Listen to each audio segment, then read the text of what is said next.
In this video, let me show you how to use Microsoft Copilot on your Android device.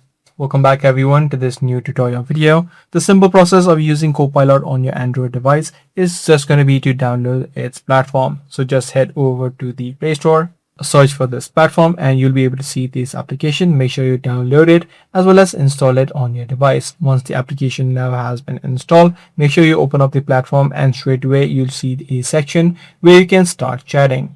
But however, the better way is going to be to sign up or sign in if you already do have an account. So just tap on the sign in option on the top right of the screen. You can continue using your Microsoft account as well as your Google account depending upon what you need. Once you've been now logged in, what you can do is use different models. By default, the smart model will be selected as you can see on the top, and you can also switch between different modes as you can see is available. So you can start chatting or adding in different prompts, as well as you can tap on the plus icon to upload any photos or even generate images. I do hope this guide video was helpful to you. If it was, be sure to subscribe. That's pretty much all for today. I'm going to see you in the next video.